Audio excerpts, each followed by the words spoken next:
mbégte dellu si bi tey jii ñu am mbégte dalal Senghane Senghor nekk chargé des affaires juridiques et de la protection à la RADDHO ñu fas yéene waxtaanee lépp lu jëm ci wàllum tolluwaayu li nga xamante ni moom moo di kaso yi naka noonu gis nañ tamit li nga xamante ni moom moo si bees li nga xamante ni mooy François Mancabou mi ñàkk bakkanam ak Pape Mamadou Seck bi ñu wax ni dafa évadé wu loolu yëpp ki nga xamante ni moo amee wàllum lépp lu jëm ci wàllum yoon ca RADDHO dina indi version om xool tamit ndax lu ñuy wax mbirum torture loolu lu am la wala amul ak sortie bu procureur de la République Amady Diouf ak bu avocat bu François Mancabou di maître Ousseynou Gueye man lay dala jàmm ci plateau Kennu Askan Wi Senghane Senghor.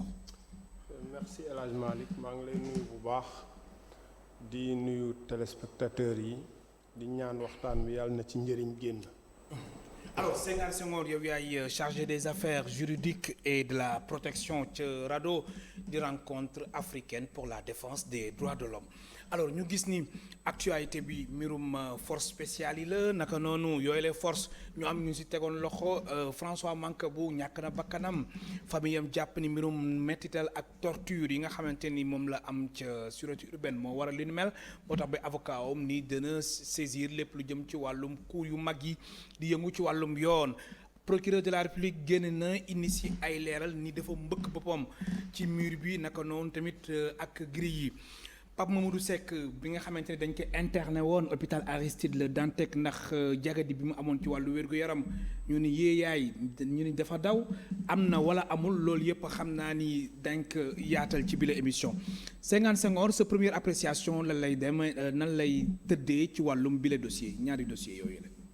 waaw merci appréciation bi mooy def ci ñaari dossier yooyu en particulier mais en général ci situation dëkk bi mooy que dëkk bi tension bi bari na fi. tension bi te tension bi mën na ñàkk parce que man dama comprendre un peu lan moo expliquer situation bi ñu nekk nii accusation contre accusation coow loo xam ne du jeex li nga wax dëgg la mooy ñaari actualité yu récentes yi bu njëkk bi mooy Pape Mamadou Seck bi ñu yëg ne dafa génne kaso ñu wax ñu ne dafa dawee kaso jouri Tabaski ba léegi nee nañ gisaguñ ko tegaguñ ko bët muy information yu ñu amoon mais administration pénitentiaire génn officiellement def ci communiqué génn aussi démb def ci conférence de presse muy nag loo xam tam dañ koy jël ak mesure parce que dañ ko jël ak mesure waaw parce que évasion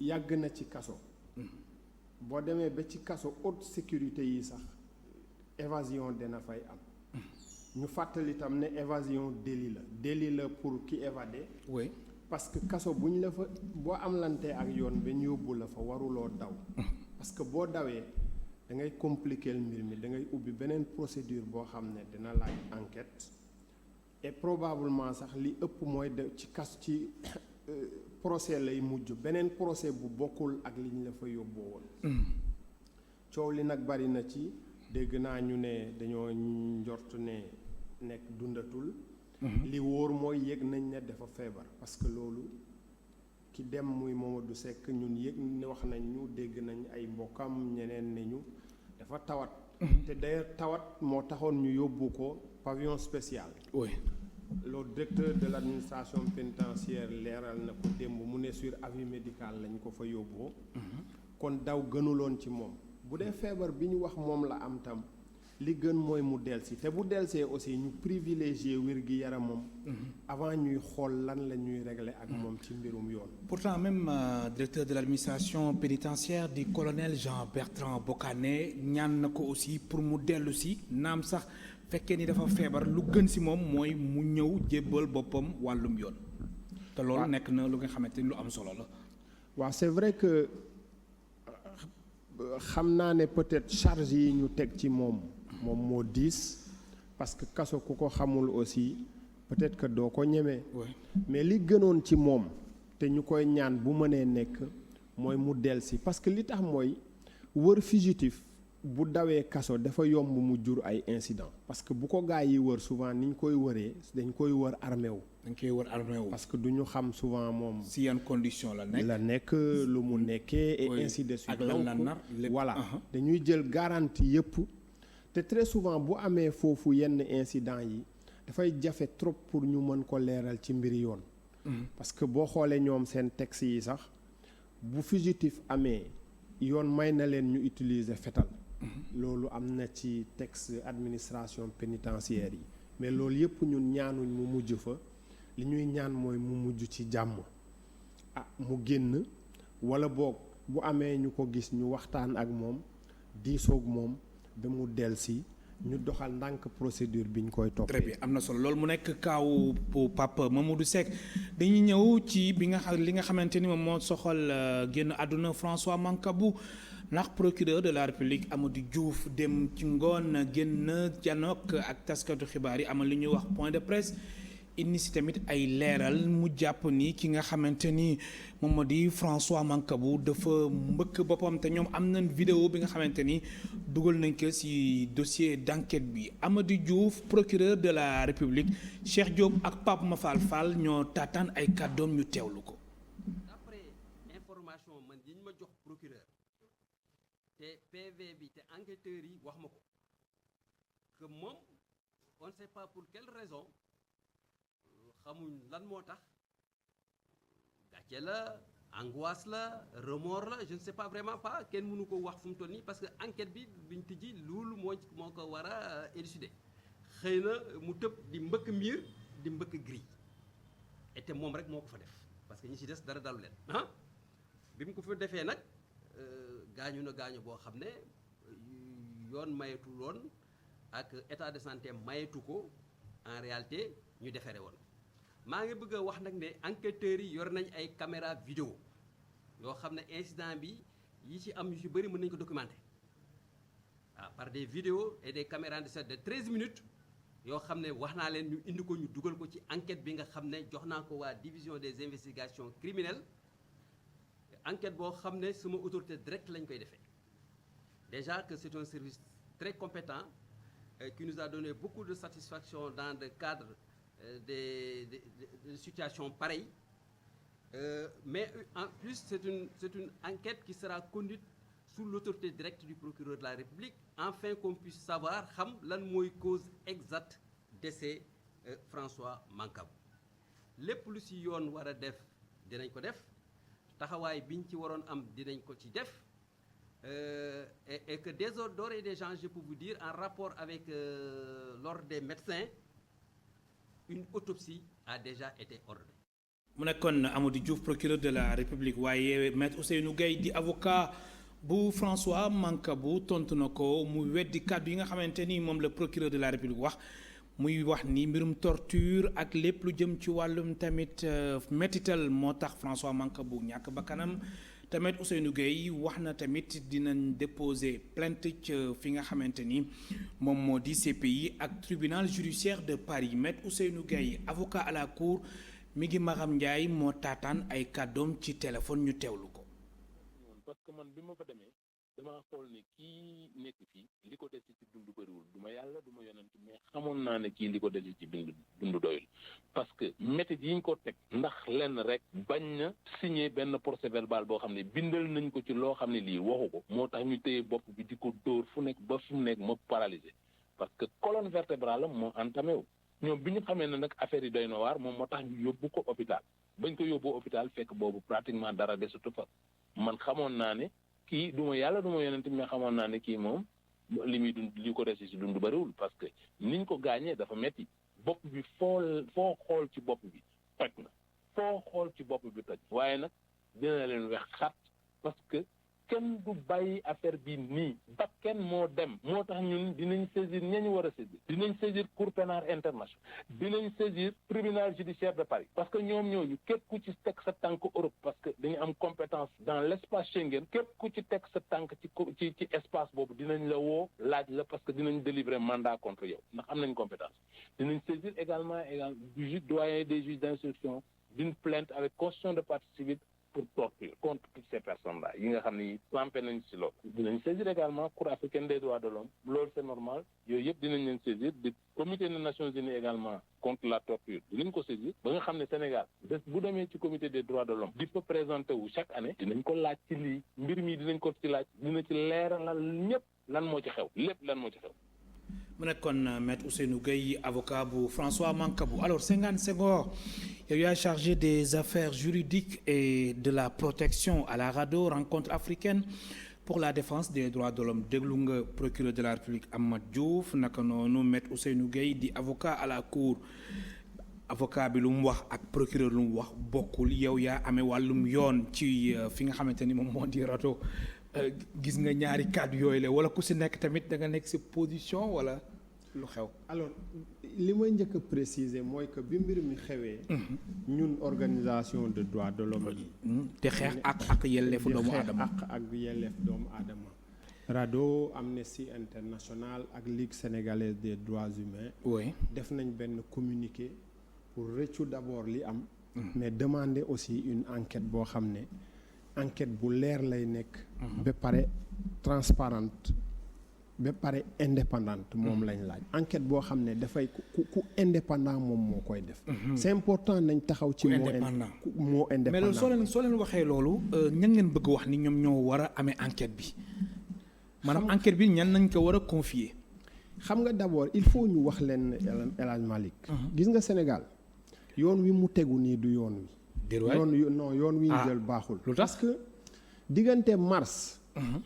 2021. oui 14 morts yi. 14 morts yi.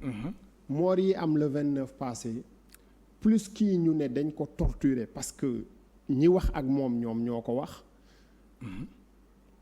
ne dañ ko torturer mu feebalee fa ba ñu yóbbu ko hôpital mu tëdd fa ba wuyu ji boromam. mais procureur dafa ni dafa mbëkk dafa cogné violemment boppam ci cellule bi. xaaral maa ngi ñëw. loolu la wax de procureur fin la ñu jox. fin mooy mu li mujj. moom la ñu jox. maanaam procureur dem sortem bi dafa waroon wax mbir mi. parce que François Mancabou dafa am ñu ko jëli woon moom demalul boppam police. am na ñu ko jëli. am na lu xew mais pourtant procureur wax na loolu wax na ci arrestation bi wax na lépp.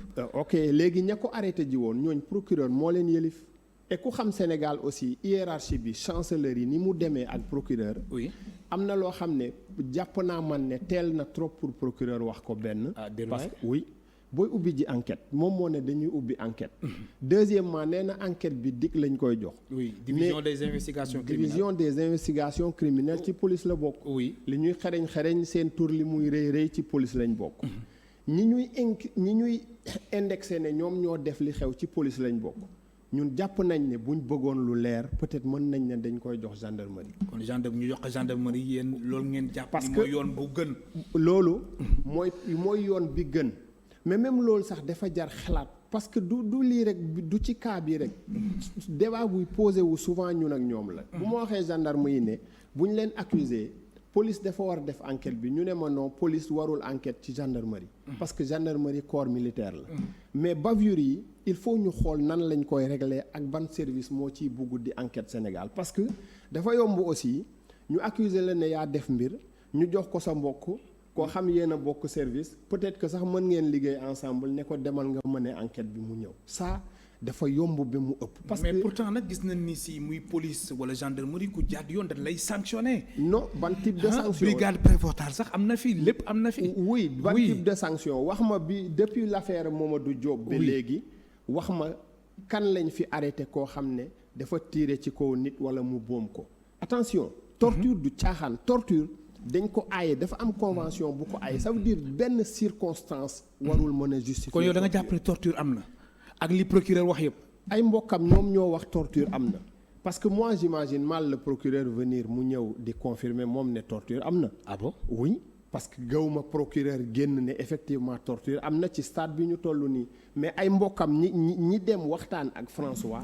parce que François xam nga. François Mancabou oui. lépp luñ ko accusé lu mu diis xam nga Sénégal ñaari yëf dañ ko néewal doole trop.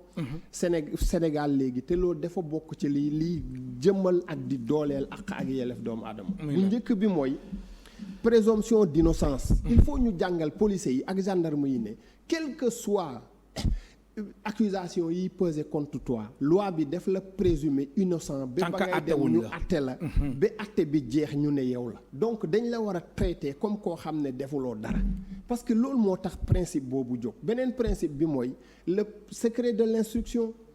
Aujourd'hui les instructions boo fi dégg bu juge bi commencé tey bu subaa nga lire ci presse bi lépp lu ñu wax ci biir cabinet procès verbal yi procès verbal bi dañ koy génne ci presse bi ñëpp gis ko. te loolu warul. parce que quelquefois nit dinañ ko accuser à tort ku yàgg Sénégal xam ne accusation yu rëy yooyu ñun fees na suñ bët parce que yàgg nañ ko gis te du mujj fenn. mais Senghane man lu ma jaaxal si yow si sa ay kàddu mooy procureur nee na sax ci dossier bi versé nañ si benn vidéo 13 minutes bi nga xamante ni dañ gis François Mancabou di tëb di mbëkk mur bi di mbëkk cellule bi. El Malick ba tey yow loolu tamit teewul de sa xel dafa tey si bile dossier. attends El Malick. oui. 13 minutes koo xam ne dañ ko retenir pourquoi retenir mooy moom préciser na ko dëgg la déféré guñ ko woon. Ça veut dire que procureur waxagu ko woon ne nekkaguloon sax ci garde à vue. oui parce que en réalité problème bi avant muy yegg si foofu. moom la am mais li leer mooy ci loxo police la ne parce que information yi ñu jox aussi mooy même fa mu tëdd hôpital dañ doon veiller ci moom di xaar mu yeewu peut-être ñu laaj ko li ñu ko war a laaj. kon ci seen loxo ñoom la nekkoon. fa la nekk ba faatu parce que c'est une chaîne procureur enquêteur yooyu moo leen yëlif ku xam procédure pénale Sénégal nan la demee nga xam ne moom mooy seen kilifa. kon ñoom ci seen loxo la François dugg ba François di wuyu ji boromam ci seen loxo la nekk. léegi ku ñu retenir nga mën di mbëkk ay grilles pendant 13 minutes nee na ñeneen ñi defuñ ko nous on a y a plein de questions yuñ mën a poser. d'abord ñeneen ñi fuñ newoon. ndax ñoo François ñoo nekkoon ci même lieu. si c'est ça pourquoi téyewuñ ko. deuxièmement caméra de surveillance yi ko doon xool parce que caméra li muy gën a jëriñ surtout dans des milieux sensibles comme ça. même boo demee dans les grands magasins nga xam dañuy jaay. caméra yi lan lay jëriñ mooy dañuy xool les faits en temps réel. mu am loo xam bu jaree arrêté léegi ñu dem arrêté ko. kon da nga bëgg wax ni daal mënoon na bañ a àgg ci 13 minutes yi. oui bañ ko gisee muy tëb di dal foofu waroon nañ jël ay matukaay. ba arrêté li demel. waroon nañ jël ay matukaay ñu téye ko maintenant c'est à lui parce que moom moo andi information. oui c'est à lui de nous expliquer pourquoi pendant 13 minutes loolu mën a xew ba jur l'irréparable et après mu door a ñëw nag naan dinañ ko verser ci dossier d'enquête bi. El Hadj Malick moi j'ai le corps lourd parce que. ah bon maanaam sa xol dafa jeex daal maanaam yow mbir mi. da nga jàpp ni daal luñ ko waxee ak li mu demee li version bi procureur wax dafa tey sa xel. Senghane El Malick dañ fee faat ay nit ñoo xam ne cas bi ci gën emblématique dee yëpp ci métti yu mars 2021 mais biñ ci diir xale bi comme kuy diir lëg dóor ko bali fetal mu daanu oto ñëw oto police ñëw romb ko dem ñëpp ko gis partout ci réseaux sociaux yi. boobu man moo ma ci gën a naqari parce que policier bi ko def. ña seetaan loolu dem ba tey ubbi wuñ ci poursuite bu doon seen doom la duñ ko def bu doon seen jërbaat la duñ ko def bu doon ku takk ci ñoom la duñ ko def. gis nga dëkk kenn du ko yoree nii ça veut dire dëkk mënoo ko yor ci kumba am ndey kumba parce que aujourd'hui famille yooyu c'est pas parce que daf leen neex dañoo amul solution mais bu ñu amoon solution ñu régler ko tey te torture nag ñun liggéey nañ ci fii liggéey ci feneen. li maître wax dëgg la gis nga. maître Ousseynou Gueye. oui li maître wax dëgg la gis nga torture yi nañ leen topp fii Sénégal buñ ko bañee poursuivre nañ dem à l'extérieur ñu poursuivre leen. ndax moom nee na dañuy yóbbu plainte ca CPI Cour pénale internationale ak ci tribunal judiciaire de Paris. ma fàttali ne. Hissène Habré torture yu amoon Tchad moo tax ñu topp ko fi ba tëj ko fi giiri dundam te xam nga lu ñu ko toppee woon. man témoin procès bi la. oui. témoin procès Habré la lépp laa fekkee. de A à Z. amu ci kenn ku wax Hissène Habré ne yaa ma torturé mais boo liiree décision ba dañ ko torturé parce que la responsabilité du chef dañ ko ne mënoo jiite réew.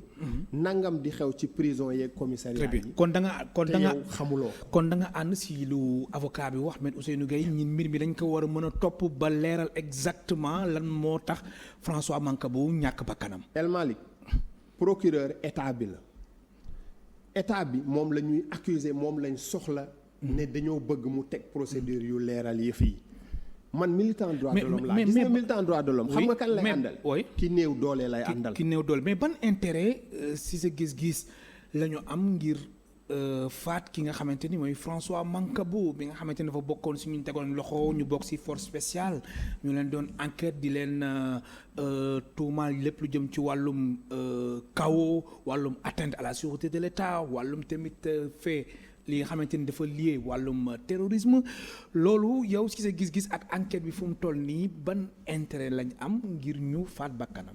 en réalité du intérêt bu ñu am xam nga lan mooy andi liy xew. lan mooy indi xel lu xew andi oui. mooy très souvent dañuy utiliser des agents yoo xam ne dañuy zélé. duñ xam parce que en réalité boo ñun ak ñoom seen commissaires yeeg yeneen ñoo defandoo université yi xam nañ ñoom. que comprendre nañ yenn yi dañuy waxtaan ak ñoom. mais agents yi nekk très souvent ci suuf du ñuy xam loolu et c'est en général des gens violents ñun pratiquer nañ leen ci marché yi pratiquer leen à l'université pratiquer leen feneen. c'est des gens qui ne veulent souvent même tu te demandes est-ce que kii lan moo ko jàpp parce que dañuy ànd ak une violence boo xam ne qui ne s'explique pas. baloon day am excès de zèle. dafay am excès de zèle boo xam ne am oui. en général moom mooy andi lii.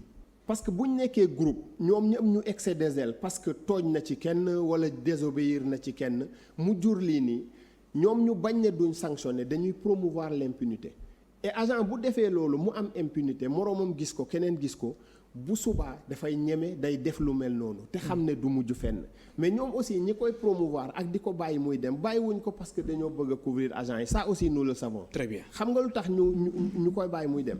parce que loolu aussi ñun dañuy waxtaan ak ñoom xam nañ lan la dañuy bañ troupe bi ragal parce qu'ils vont se dire que fii kat boo defee nangam dañ lay abandonné yaag sa famille yéen a ciy des donc loolu day naqaral commandement bi raison yooyu ak souvent bëgg a couvrir institution bi parce que très souvent aujourd'hui tey bu ñu ko joxee DIC enquête dem ba ci biir mu découvrir yenn yi mais DIC mën na bañ a sax bëgg a couvrir agent yi mais am na loo xam ne DIC du ko wax ci police. Dërwaay. ah mais bien sûr c'est normal xool ko sa bopp. mais quand même ak fu ñu toll jamono ji ak xarañte bu suñu enquêteurs yi xarañ muy wàllum muy ñi nekk gendarmerie section de recherche ak ñoom seen ak ñi nga xamante ni mooy direction de la police judiciaire ak division des investigations criminelles ak situation bi nu mu doy waaree nii ban intérêt lañ am pour wax la nga xamante ni nëbb lenn yenn aspects yi ci enquête bi. El Malick gis nga seen xarañte dutewuma ci parce que dama xam lan lañ. da nga leen pratiquer luñ bëgg mu leer. day leer et dans un temps record. loolu du seen problème. mais El Malick yow nan lañ bëggee man 2021 am fii mars 29 juin am fii tey benn am fi ñu xëy ne ma dina leer duñ leeral yu njëkk yi dañoo war a leer ça veut dire que. état de droit mooy état boo xam ne état bi ci boppam dafay nekk soumis au droit. mais 29 juin bi ngay wax mooy 8 juin mooy ñetti moor yi. 26 juin bii passé ñetti moor yi.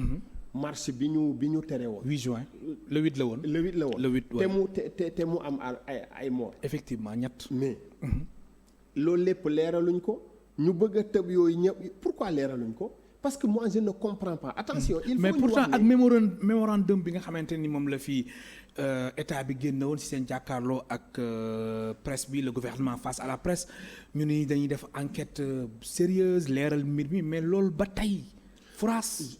journaliste nga xam nga ne dara topp ca booba lañ ko classé te nit warta ñàkk doomam te moom xamul lan moo tax mu ñàkk. mais dañ ko classé wala mën nañu wax ni le temps de la justice n'est pas le temps des autres le temps de la justice n'est pas le temps de la presse est-ce que wala sa xel dafa tey que ni ñoom dossier bi fàtte nañ ko dañuy jàll nañ si leneen. man gaw ma ne dossier bi dinañ ko ubbi xam nga lu tax. preuve dafay dépérir et bu fekkoon ne ñoom déglu nañ ñiñ ci war a déglu ñun dinañ ko yëg. mais yëguñ benn jéego buñ ci teg boobu ak léegi et loolu c'est extrêmement grave parce que dossier bu mel noonu juge rek moo ko mën a classer dossier bu mel noonu parce que xam nga ñoom lu ñuy def lan moo ciy gravité bi mais nit mën na ñàkk doomam ci manifestation ñu topp procédure bi ba mu sës juge bi àtte ne effectivement gendarme yi wala policiers yi tiré nekkoon nañ en droit de tirer parce que loolu aussi droit def ko reconnaître donc waroon nañoo tirer moo jur conséquences yi mais ki ñu jam waruñ ko woon jam parce que tel et tel ñu damp famille am loolu day am. Oui. Ça veut dire au plan pénal mu am kuñ ci bañ a condamné. mais les intérêts civils ñu génnee ko pour famille am. Très bien. dana tax aussi famille bi xam ne ñun kat suñ doom ci yi condition lañ ko ñàkkee. Très bien. mais mënuloo loolu yëpp doo ko def. dëgg teg dossier bi foofu.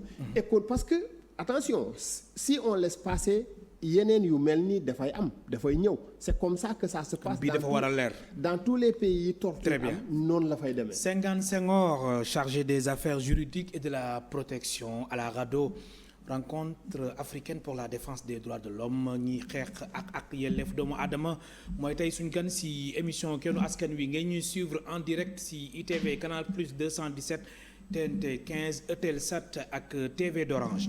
Alors est-ce que léegi jotul li nga xamante ni mooy observateur des lieux de privation de liberté ñoom nga xamante ni saa su nekk dañuy dem di xool conditions de détention yi surpopulation carcérale yi dem ci kaso yi yéeg wàcc muy Dakar muy région yi est-ce que ñoom jotul ñu xoolaat bu baax a baax seen mission yi ak ñoom suñu demee ba constater yenn yi est-ce que administration pénitentiaire moom tamit dina ulbatiku jël ci ay matukaay yu am solo ba rectifier le tir. waaw ñu fàttali ne observateur des lieux de privation de liberté benn organisme buñ fi teg la depuis 2009. boo xam ne aussi Nations Unies moo demandé woon réew yi ñu teg ko pour muy saytu prison yi mu am mandat boo xam ne du prison yi rek sax dafay dugg fépp fu ñuy téye nit contre son gré. ça veut dire observateur des lieux de privation de liberté même hôpitaux psychiatriques yi dafa war di dugg. dafa war di dugg ci camp militaire yi di xool arrêt de rigueur militaire yi ni ñu leen di téye foofu. même loolu def ko war di saytu. mais est-ce que loolu am na saytu boobu est-ce que am na. ak lieu yi nga wax ni yëpp. saytu bi am na mais ci man li ma xam observateur mu ngi gën a accès liggéeyam ci prison yi. effectivement. et am na résultat ci prison yi ça aussi. il faut am na résultat. oui il faut que ñu reconnaître ko parce que xam nga waa prison yi nee nañ man maa leen dàq critiquer mais je reconnais quand même que torture reculé na foofu. torture reculé na maanaam wàññeeku na. waaw parce wala que amatul wala wàññeeku na. wàññeeku na lañ mën a wax. wàññeeku na parce que ñoom dañoo amoon nañ fa ay programme yoo xam ne vraiment dañoo former ñu bëri ci agent administration pénitentiaire yi. oui ba aujourd'hui daal dans les prisons mën nañ ne torture jóge na fa. liggéey bi fi mu des et loolu depuis ay weer ou ay at ñu ngi leen koy wax. mooy bu ñu arrêté nit fii jiitu prison. parce que prison fa mujj la mais entre fi ñu lay arrêté nga dem nekk garde à vue quelquefois ñu lay ping pong naan retour sa naataango yi ñooy wax diw bénéficier na d'un retour de parquet du bénéfice parce que dañuy violer say droits. parce que c'est du dara lu dut souvent magistrat bi moo dul am jot wala yenn raisons yi expliquer ñu lay sànni de commissariat en commissariat ngay fanaan di ñëw alors que boobu dañ la waroon leeralal ndax yow da ngay dem kaso wala da ngay dem ñibbi. c'est aussi simple que ça mais dañ leen di valseloo di la balanceloo pendant longtemps. lieu yooyu ak les cellules des gendarmeries yi ñuy arrêté nit.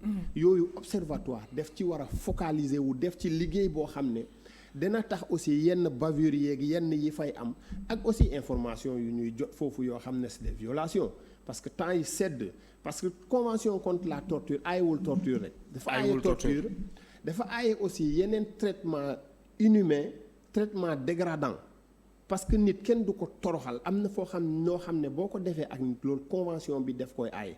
te Sénégal nag def ci attention c'est lu Sénégal di bu demee devant le comité contre la torture du yomb. comité des Nations Unies contre la torture contre la torture oui. du yomb. oui parce que man fekkee naa ko. dañ leen xànc ba bi ñuy génn dañoo yenu seen i dàll. c'est waaye fa am ay reproches yu ñu doon.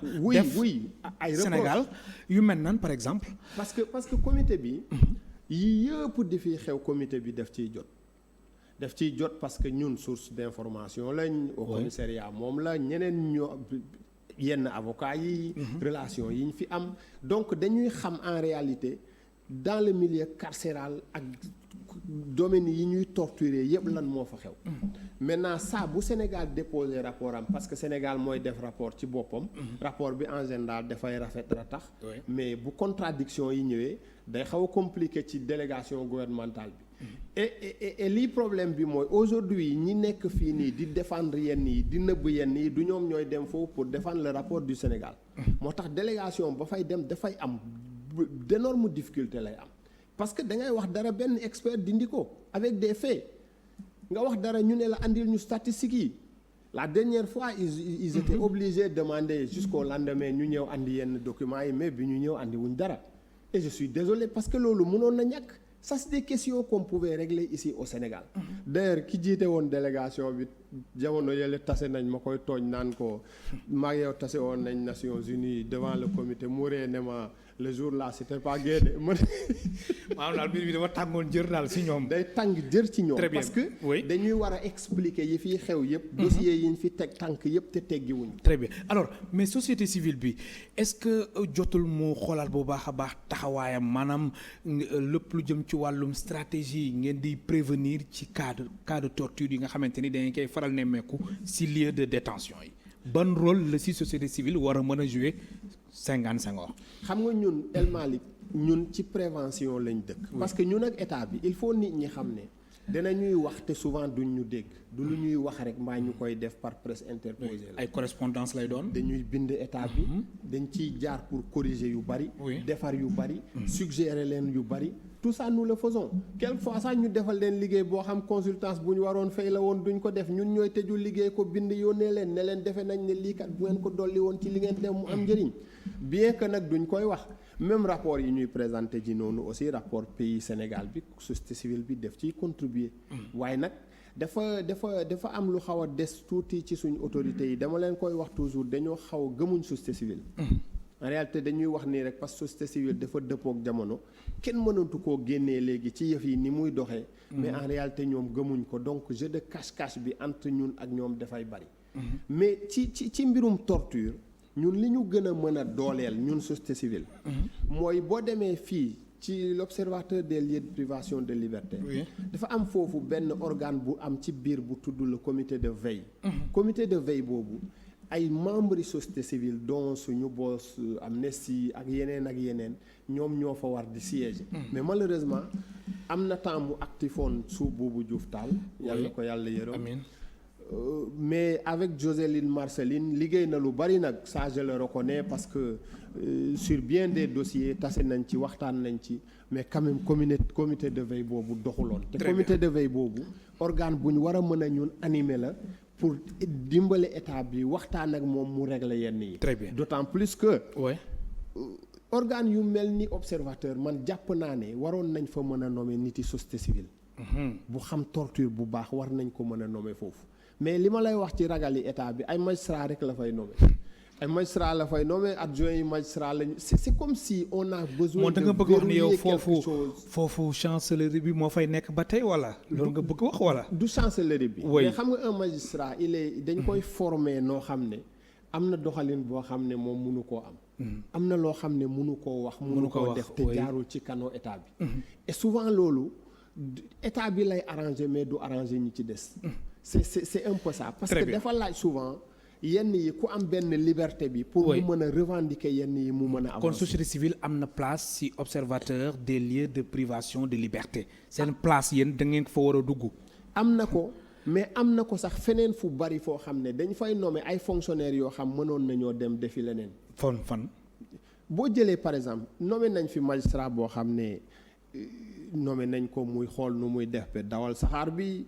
ensuite mu dem Dakar dem dikk et ainsi de suite mais ñun dañoo manqué ay magistrats parce que prison yaa ngi fees mënuñ àtte nit ñi et aujourd'hui lan mooy argument bi amuñ xaalis pour recruter magistrats yu doy.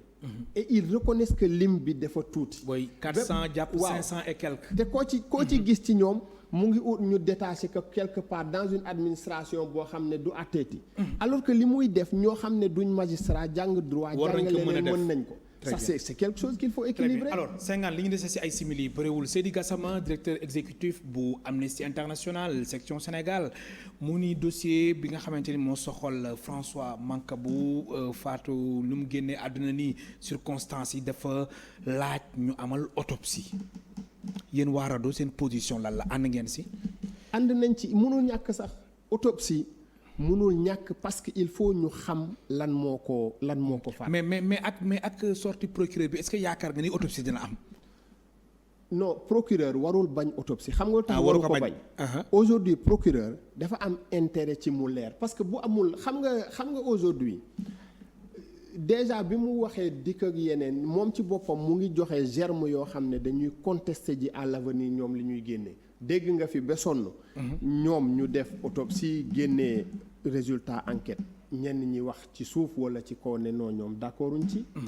même sax cas bi gis nañ ni médecin bi nga xamante ni famille bi moom la bëggoon mu saytu li ni mel ak tamit li nga xamante ni moom moo di version bu procureur ñoom ànduñu woon ci médecin bi nga xamante ni moom la famille bi bëggoon yónni mu xool li dossier François Mancabou. alors maintenant ku bëgg leeral looy bañ ci loolu dafa mel ni li xew Ziguinchor y a un jeune qui est décédé là-bas pendant longtemps ses parents bàyyi leen dépouille bi parce que pourquoi.